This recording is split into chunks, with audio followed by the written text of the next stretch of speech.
April is now upon us, which means there's only time for one thing, and that is my March monthly wrap. Welcome or welcome back to Mr. Francy Reads! Let's go!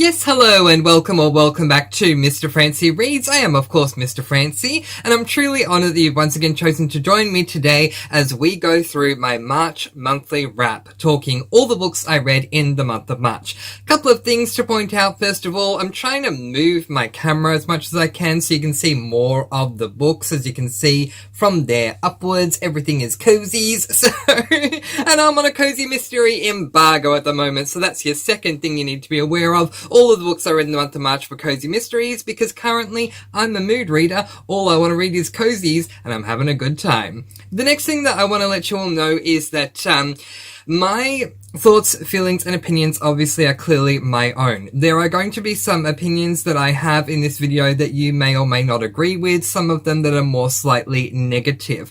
The reason why I still prefer to include my actual real thoughts and feelings on a book, whether it is positive or negative, is because I do strongly feel that it will help you to determine if it is the right book for you. Because something that I don't necessarily love or don't enjoy or thought wasn't something that I wanted to read may well be something you do. So just because I don't like something, I hope you don't take that as I'm saying it's a bad book or anything like that. I'm just more saying it may not be the book for me, but hey, if you do like that thing that I had a gripe with, it may be for you. So please do keep that in mind. That's why I am very transparent here on my channel, because I much rather you go into a book.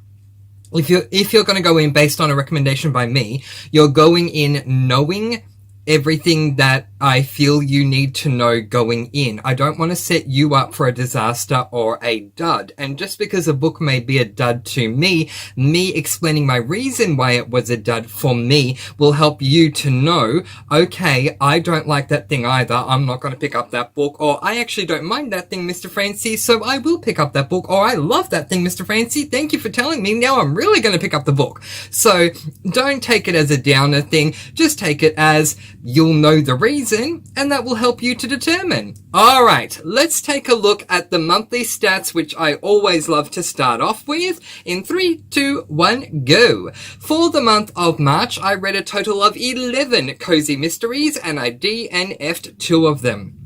Splitting them up into theme, I had 5 culinary cozies, 2 resort/B&B cozies, 1 performing arts cozy, 1 animal cozy, 1 paranormal cozy, and 1 character-based cozy. More on that as we continue along. So obviously all of the books that I read this month were cozies, and cozy mysteries are adult books, so all 11 of my books were adult books. To my lengths, and I read 7 half-tomes and 4 novellas, totaling 3,168 pages. It does make sense. Your standard cozy mysteries are going to be a half-tome or a novella in page count. They normally don't go over 350 pages, so yeah, I would be very surprised if I came across a 3/4 tome or, honestly, a tome for a cozy mystery. But anyway, that is what it is. To my star ratings, I had 3 5 stars, 6 4 stars, 2 3 stars, and as I mentioned earlier, 2 DNFs.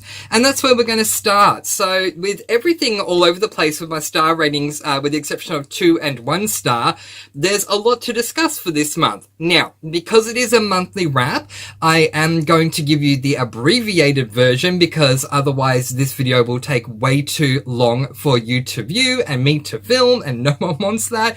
So what I do highly recommend is if any of the books that I bring up in this wrap do interest you, please go back to my weekly wraps, because I do spend a lot more time in my weekly vlogs.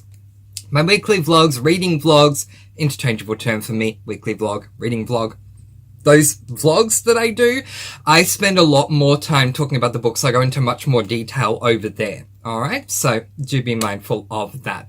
Alright, if there is anything you would like to see me do in those vlogs or in the monthly wraps that I'm not doing, or something you'd like to see me stop doing, please do let me know, because I like to cater the experience to be user-friendly for you. But yeah, otherwise, on we move. So we're going to start with the two books that I did DNF, and the first of which was this book, Murder with Lemon Tea Cakes by Karen Rose Smith.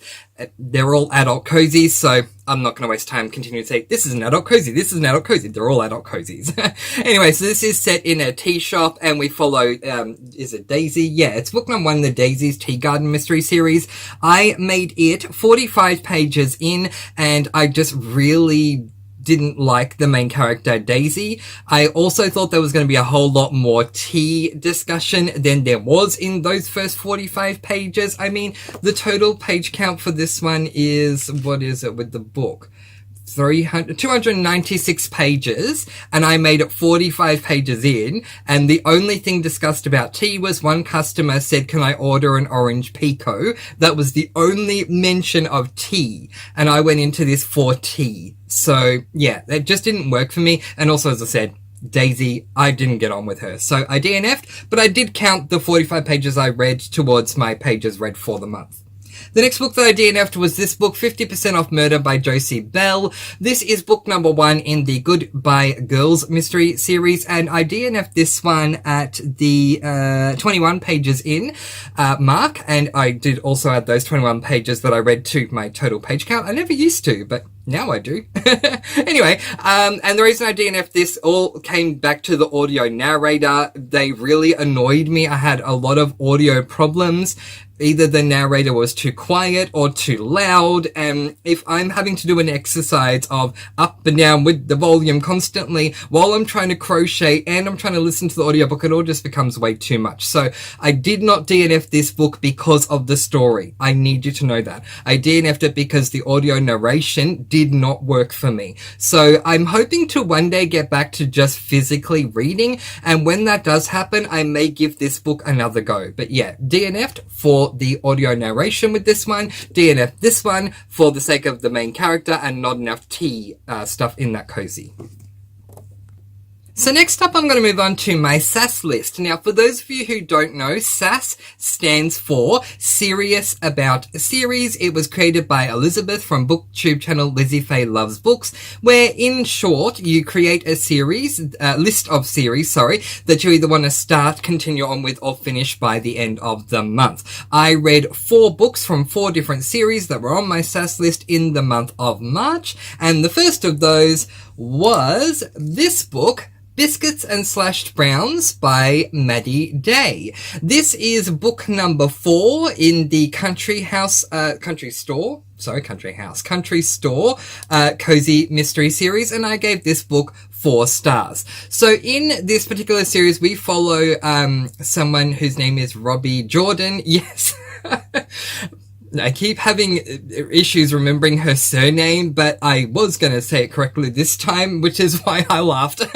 We follow Robbie Jordan, who runs a country store, part diner, and that is set in South Lick Inn, Indiana. In this particular book, there are these judges that come along to judge a maple competition. The following day, someone close to Robbie, whether it's a relation or a friend, I don't remember, but someone lets Robbie know that they found a dead body, and that dead body was one of the judges. We don't see the dead body, excuse me, throughout the course of the entirety of this book, which really had me like a little paranoid, because I used to watch Pretty Little Liars, and if there's one thing we learn, if we don't see the body, am I right? So I'm just going, we're not seeing the body. Why are we not seeing the body? Seriously, we're not seeing the body. Is the reveal gonna be that no one actually died and it was all made up? So for me, it just felt very unreliable in that way. But aside from that, I really do love this series as a whole. I love Robbie as a protagonist. I feel like the audio narrator makes Robbie sound like she's 85, 90 years of age, which I love because I love my seniors in my cozies. Heads up, she's not. She's 27, but she feels to me like she's older, so I love that. That works for me. I will say that this is a very cozy type of cozy mystery series. It's very much on the cozy, warm hug side of things, because with cozy mysteries, in case you don't know, you can get the cozy, the standard cozy, and the grittier cozy. This one is extremely cozy. The reason I'm bringing that up is because the reveal felt extremely gritty, which really threw me off, and I did dock a star for that. So 4 stars for this one, but I do love this series, and I cannot wait to get on to book number 5. The next book that I read from my SAS list was this book, Resort to Murder by Annie McEwen. This is book number 1 in the North Woods Cozy Mystery series, and I gave this book a total of 4 stars, although for the longest time, I didn't think I would. So, in a nutshell, in this series we follow Emmy Cooper, who has come home to Northwoods, Wisconsin, where her mother, father, and brother, not to mention their 2 dogs, Spooner and Chappie, work at a family-owned resort. In this particular one, Emmy comes home because she's been let go from her job. It's a horrible backstory, but letting that go. She comes home to the family resort, and not too much later after she's come home, they find a dead body outside the resort. This dead body was the person who died was someone that was part of a crew that was either construction, electrician, rental, real estate, I don't know. There was something, they were trying to change the structure of the town, which no one liked, and Emmy's father was very vocal about this. So the fact that this construction or whatever, real estate, whatever he was, guy who's trying to change everything, the fact that he died on her father's resort property and he was the most vocal, he is the number 1 suspect. So, Emmy, okay, now we get to my opinion. Emmy eventually, 41% into the book, decides to try and solve the case. Seriously, this book was such a slow burn. Oh my goodness. The start of this book, she finds the dead body, the detective comes in, and Emmy is more thinking about how hot the detective is and how she's crushing on him. She even scolds herself for crushing on him, but then still continues to crush on him, to the point that when he finally asks her a question, she doesn't know what he's just asked because she's so enamored by his hotness. And then we spend the rest of the first 39% of the book with her catching up with her friends and talking crushes, all these crushes that everyone has. And it felt more like a romance contemporary than a mystery. Just a romance contemporary where a dead body appears laying somewhere, but otherwise it's a romance contemporary. And that's fine, but it's not a cozy. So anyway, finally at the 41% mark, Emmy and her friend decide to try and solve the case. From there moving forward, I really did enjoy it. I found Emmy as an amateur sleuth to be a fantastic sleuth. I really enjoyed my time with her and her friend once they tried to solve the case. I ended up giving this book a generous 4 stars, and the reason I did was because this is Annie McEwen's first ever cozy mystery. So I feel like maybe she took her time because she's not used to writing cozies. I don't know. I'm definitely going to be picking up book number 2. I think I'm picking it up in May. I'm skipping it this month in April, picking it up in May. But I'm hoping that it follows more of a cozy trope with book number 2, where we find the dead body and we're trying to, solve the murder very quickly, rather than waiting 41% of the book and then saying, oh yeah, maybe we should think about possibly trying to solve this murder that my father is the number 1 suspect for. But as I say, once the investigation got going, I really enjoyed the book. We tour the resort twice in this whole book, which I didn't like. I would have liked to have done it a whole lot more. But the resort, when we did tour it, I really did enjoy. So take that as you will. I gave it 4 stars. I'm hoping book number 2 will be an improvement. We'll see how we go. The next book I picked up from my SAS list was this book, Be Careful What You Wish For by Linda Riley. This is book number 4 in the Grilled Cheese Cozy Mystery series, and I don't even need to look. I gave this book 5 stars. Of course I did. I gave book 1, 2, and 3 5 stars, book 4 as well. I'm reading book 5, You Fit to Watch Out in April this month, and I'm very sad that I am, because either that is the last book in this series or I'm completely up to date.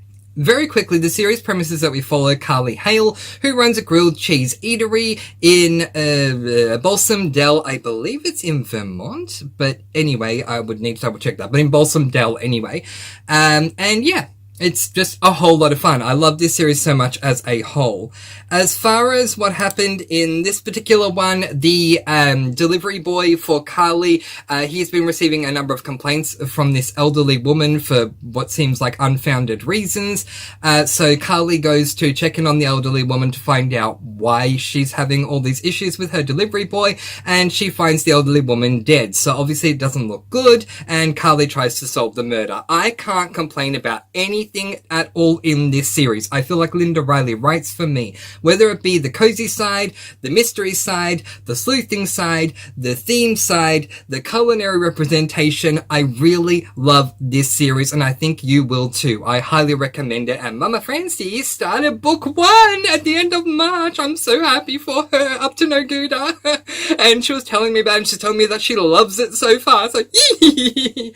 But yeah, if you like your culinary cozies and the idea of a culinary cozy set at a grilled cheese eatery sounds appealing to you, read this series. As I said, it just doesn't let me down. The cozy side is fun. The mysteries are always very intriguing. I love this series. What can I say? 5 stars for this one.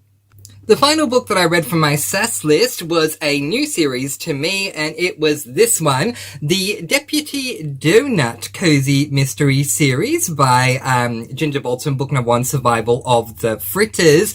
This was so refreshing and so much fun. I am not doing my monthly wrap right now in the order that I read the books in. I'm doing them in, as I say, DNF'd and SAS list and whatever.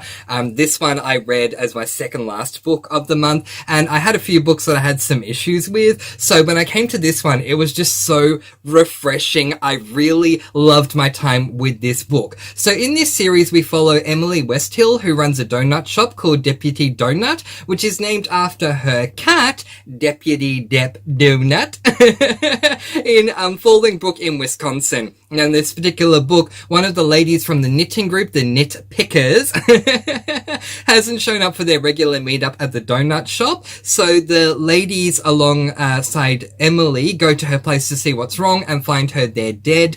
As a former 911 operator, Emily's instincts kick in, and she, along with her elderly neighbor Lois, get together to solve the case. It really was so much fun, and it had everything that I would want.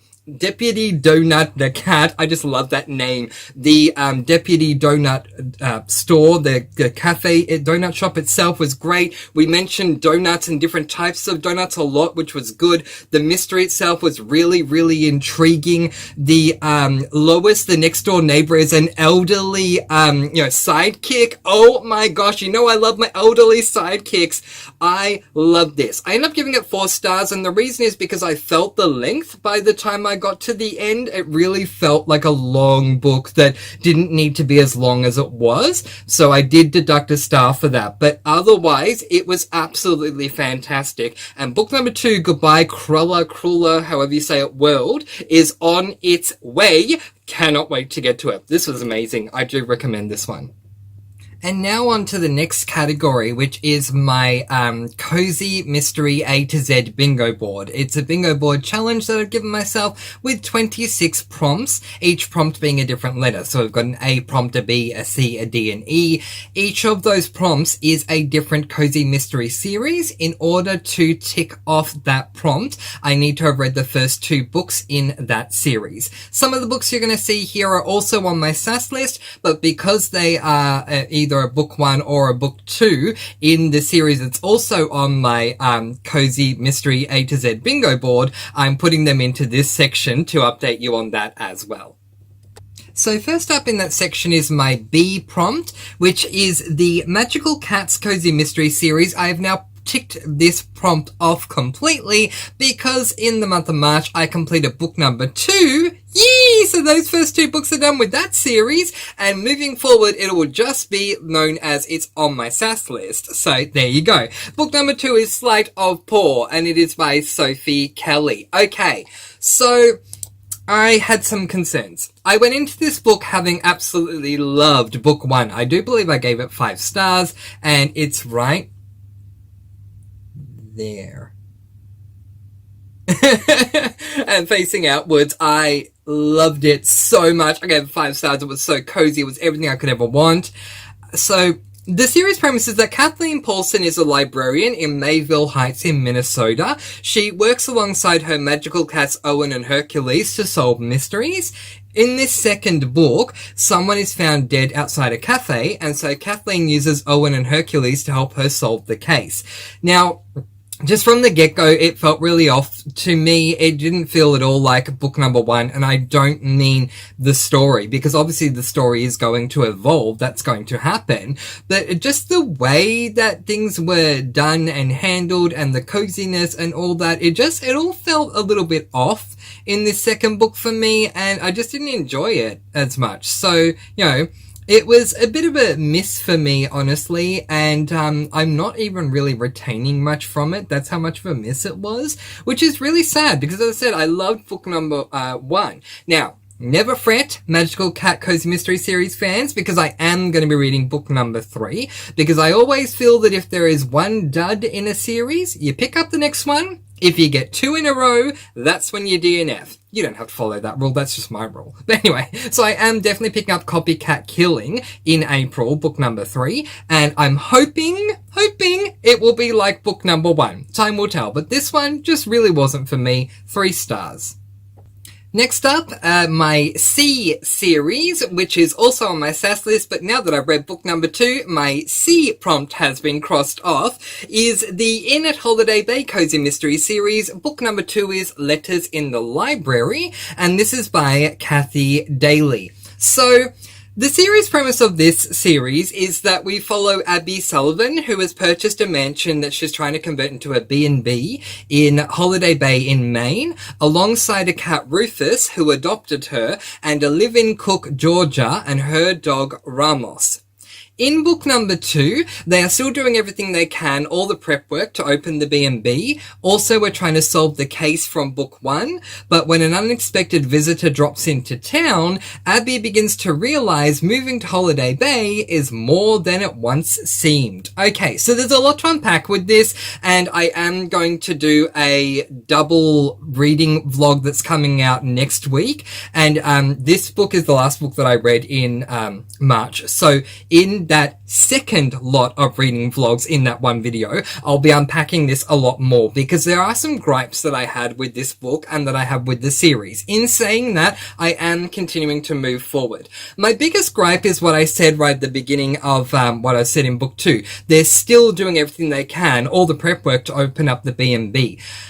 Because it's called The Inn at Holiday Bay, I was really hoping we would get The Inn from book number 1. The fact that we didn't, I was okay with that, because it made me feel more grounded, seeing the work going on to construct the B&B and, help it to open. The fact that it's not opened after book number 2 annoys me. I then found out it's not even open in book number 3, and I think it opens up about halfway through, if not at the end, of book number 4. So my plan is, I was going to read 1 book a month of these books, but now instead in April, I'm going to read both books 3 and book 4. I did not have book 4 on my April TBR, but I already had ordered it, so it is on the way. So I will be reading both 3 and 4 in April, so that by the time I get to the end of April, the B&B will be open. And yeah, that will be good from there. But there were some really good things that I did enjoy. I love both animals. I love Ramos. I think they call him Ramos, but I think it would be pronounced Ramos. But anyway, either way, Ramos the dog, George's dog. I love Rufus as well. There was a really cute moment involving Rufus being under the house in this book that was just so adorable. And also I love Georgia. Georgia and Abby end up taking a trip at one stage in the book, and that was very intriguing. So there are really good nuggets of things that go on in the first 2 books in this series, but I just really want the inn to be open. So anyway, 3 stars for me for this one, but I'm definitely continuing on.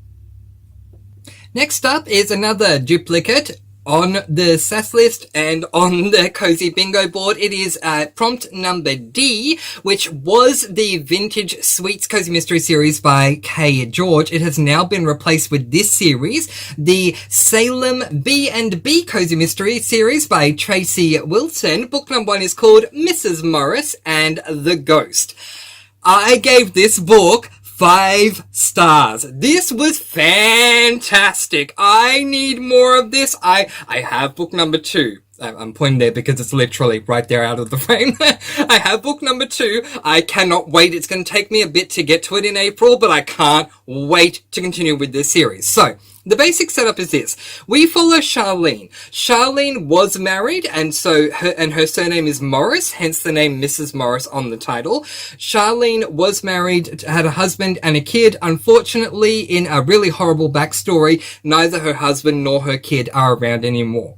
Charlene, aka Mrs. Morris, needed a seat change, so she purchased a mansion in Salem to renovate up and turn into a B&B, and when she arrives, she's really happy, everything looks really good, and then when the real estate agent leaves and she closes the door and he's gone, all of a sudden she realizes she's not alone. There's a ghost there as well. Apparently someone died in the mansion a long time ago and no one has properly solved the case, and this ghost can't move on until the case has been solved. Being that's a cozy mystery though, the ghost was very friendly. Even though it was an adult, it kind of reminded me of Casper in his friendliness, and I just really, really loved everything about this book. The ending was so good. I cannot wait to continue on with this. I'm not a binge series reader, but if I was, I would just binge read this series. This is fantastic. The only paranormal side to this book is that there is a ghost. So if you're okay with that, even if you don't like paranormal books, you need to read this. It was so good. 5 stars.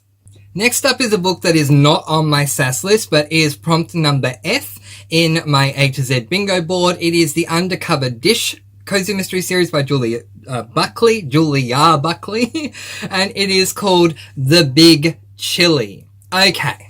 I gave this book 4 stars. Alright. In this book, we follow a woman by the name of Lila Drake, and we also follow her dog, Mick, in Pine Haven, Illinois. Lila runs a self-run cooking company where she cooks for people anonymously. In this book, Lila made a chili dish for one of her friend's bingo night gatherings. However, after tasting a sample and then standing up to give a speech, her friend falls to the floor claiming something's wrong with the chili.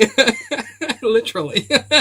Of course, no one knows Lila made the dish. That's the whole point. They think her friend did, but Lila doesn't want to lie. At the same time, she knows if she tells, she would be the number 1 suspect. So, of course, Lila has to try and do what she can to try and solve this case.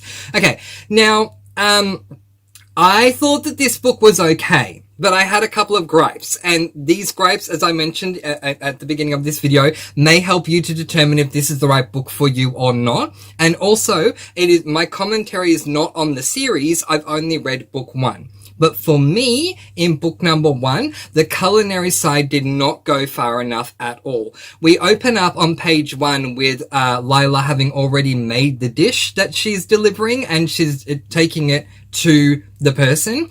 I would have preferred to open up the book with her making the dish. That's my own personal preference. I love 10 out of 10, 1000% culinary. That's just my opinion. If you're someone who likes light on culinary with your culinary cozies, then I think you will love this book.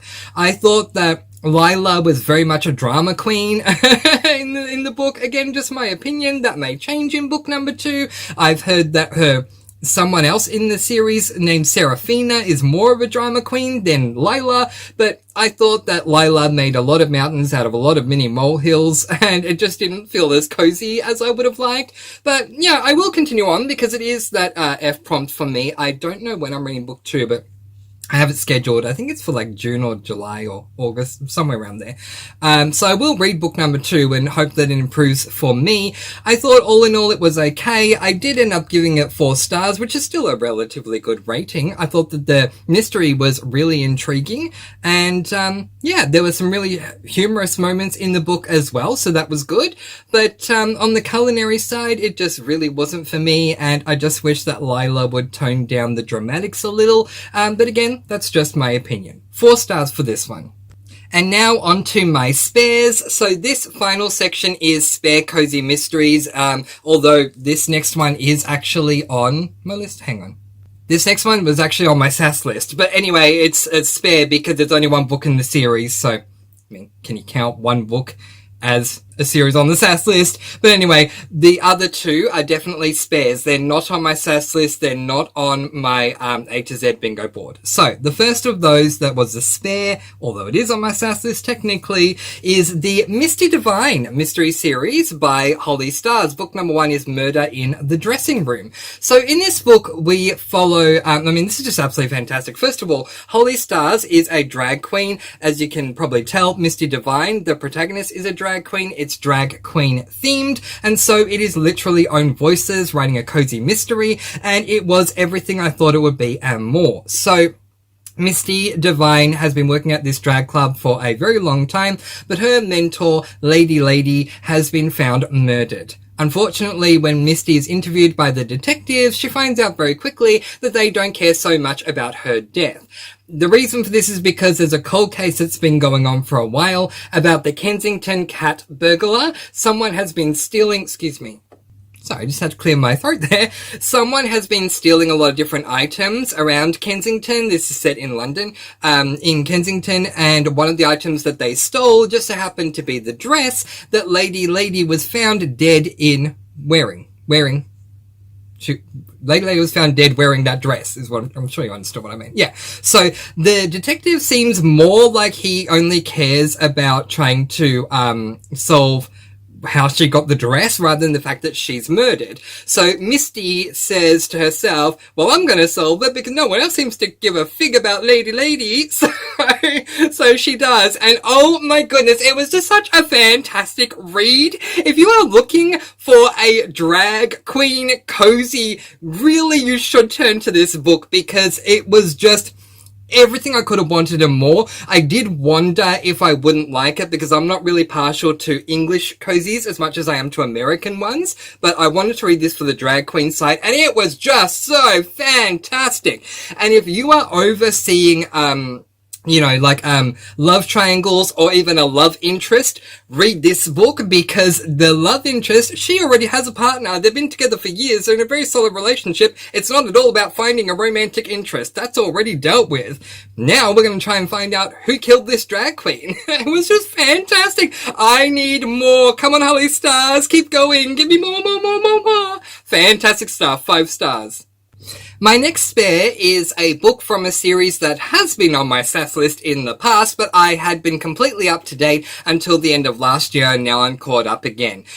I'm probably a bit impartial because it's one of, if not my favourite, cozy mystery series of all time. I am referring to the Amish Candy Shop series by Amanda Flowers, book number 9, Gingerbread Danger. This was so much fun. Oh my goodness. So in this series we follow Bailey King, who is not Amish. She's what the Amish refer to as an Englisher, a non-Amish person, and she has gone to Amish country in book number 1, A Salted Caramel, because she's going to help her grandparents at their candy store, Swissman Sweets, and she ends up staying. So she's not an Amish person, but she lives in Amish country making candy. Anyway, so in this particular book, Bailey now has a candy factory that she's working out of, and the town planner, whose name is Margot, I had to think there for a second, Margot ends up deciding she's going to run a Christmas festival thing that is inspired by the board game Candyland, a board game that I've never played. I think it's American, you can't get it here. But anyway, one of the pieces, I guess, that you move around the board, Margot has had blown up, and she wants to put on the roof of Bailey's factory. So one of her workers goes and puts it up on the roof, but he falls off the roof and he dies. But then things start looking a bit suspicious, and it seems like his falling from the roof and dying was not exactly accidental. I had a blast being back in Amish country with this series. I love this series. I love the characters. I know that not everyone is a fan of Juliet, who is Jethro the pig's owner, but I love Juliet. I love the pig Jethro. I love Bailey. I love Bailey's grandmother. I love everyone in this series. It is a town that I would absolutely love to move to. I love spending time with my Amish candy shop people. And it was just wonderful. I really hope Mandflower releases another one, because if she does, we'll have double digits. So we'll have 10 Amish Candy Shop books. 5 stars. If you've read all of the books except for this one in this series, I highly recommend reading this one. Really, really, really a lot of fun. And my final spare book is definitely, as I say, not on my SAS list, nor is it on my bingo board, and I've got to be honest with you, I'm kind of glad that it's not, because I can now just absolutely move on from it and not have to read the series anymore. It is a Cupcake Bakery mystery series by Jen McKinley. Book number 1 is called Sprinkle with Murder. Okay, so I'm just going to say, do you all remember back in the day when Mr. Francy read the Nantucket Candle Maker Cozy Mystery Series where next to no candle making actually happens? I'd like to introduce you to the Cupcake Bakery Cozy Mystery Series where next to no cupcake baking, well, no cupcake baking actually happens. So yeah, it really does annoy me. If you're new, hello and welcome. It annoys me, Mr. Francy, when a series title is not lived up to. Yes, we are at the Cupcake Bakery, but we don't see cupcakes getting baked, and that really did let me down. Someone told me that this is more of a character theme rather than like a food or a shop or a whatever. It's all about the characters rather than anything else. And I agree, because 98% of this is basically about conversations that characters are having rather than things that are actually happening. So in this series, we follow Melanie Cooper, who runs a cupcake bakery with her bestie Angie. Mel and Angie's other bestie Tate is their silent partner. The cupcake bakery is called Fairy Tale Cupcakes, and it is set in Scottsdale, Arizona. In this book, Tate is getting married, and he wants the wedding cake to be a cake of cupcakes from Fairy Tale. So he sets up a meeting between Christine, his fiancée, and Mel. But Christine is a lot more demanding than anyone expected, including wanting 5 brand new, never heard of flavored cupcakes to sample. And if she likes them, she, Christy, will retain the rights to them.